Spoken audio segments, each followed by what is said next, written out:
Hello friends, Puneet Kumar classes में आपका स्वागत है। तो चलिए आज हम MHD 12 जो कि हमें हिंदी का एक सब्जेक्ट है, भारतीय कहानी, इसके हम इम्पोर्टेंट क्वेश्चन डिस्कस करने जा रहे हैं।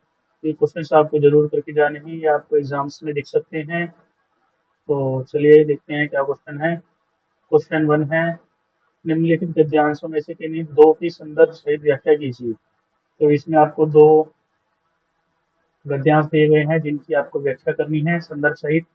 तो देखते हैं गद्यांश क्या है। पहला है, कहते हैं कि कहते हैं कि म्यूनिसिपैलिटी वाले बंगले वालों के नल बंद नहीं करते।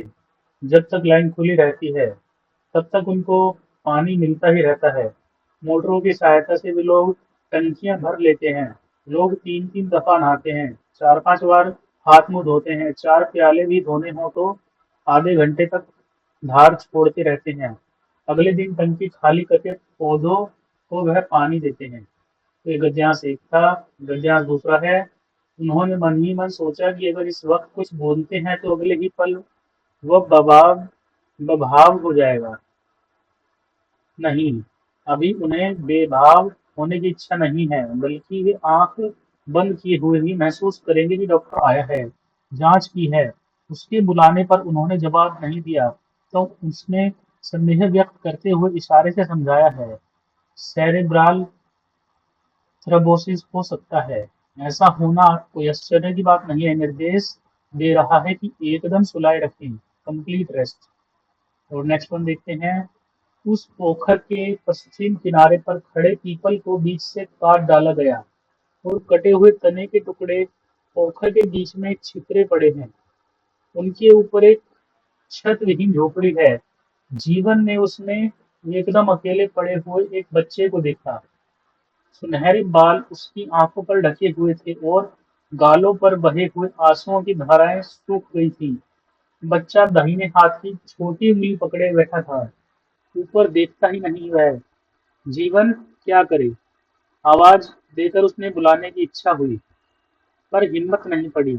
वह सपना ही था, लेकिन जीवन की नजर सपने में देखी हुई जगह को अब भी खोजती है। तो इनकी आपको व्याख्या करनी है। अगला है, पागलों को लो पागलों को लारियों से निकालकर और उनको दूसरे अफसरों के हवाले करना बड़ा कठिन काम था। बाज तो बाहर निकलते ही नहीं थे। जो निकलने पर राजी होते थे उनको संभालना मुश्किल हो जाता था, क्योंकि वह इधर उधर भाग उठते थे।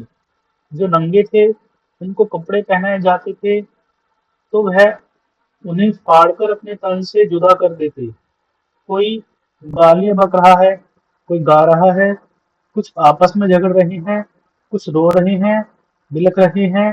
कान पड़ी आवाज सुनाई नहीं देती थी। पागल औरतों का शोरगुल अलग था और सर्दी इतनी कड़ाके की थी कि दांत से दांत बज रहे थे। तो इनका आपको संदर्भ सहित व्याख्या करनी है। तो चलिए नेक्स्ट देखते हैं। नेक्स्ट है, दीदी कहानी के आधार पर लेखक का मंतव्य स्पष्ट कीजिए। इसमें आपको मंतव्य बताना है। नेक्स्ट है, ट्रेडिल कहानी के आधार पर यांत्रिक होते जीवन की चुनौतियों को व्यक्त कीजिए। इसमें आपको जो जीवन की चुनौतियां हैं उनको व्यक्त करना है। नेक्स्ट है, इंदिरा गोस्वामी की कहानी एक अविस्मरणीय यात्रा की संवेदना और शिल्प पर विचार कीजिए। तो इसे इसमें आपको एक अविस्मरणीय यात्रा जो कि इंदिरा गोस्वामी की कहानी है उस पर संवेदना और शिल्प लिखना है। नेक्स्ट है, दूजो कबीर कहानी मनुष्य की गरिमा और अस्मिता की सशक्त कहानी है। इस कथन की समीक्षा करनी है आपको।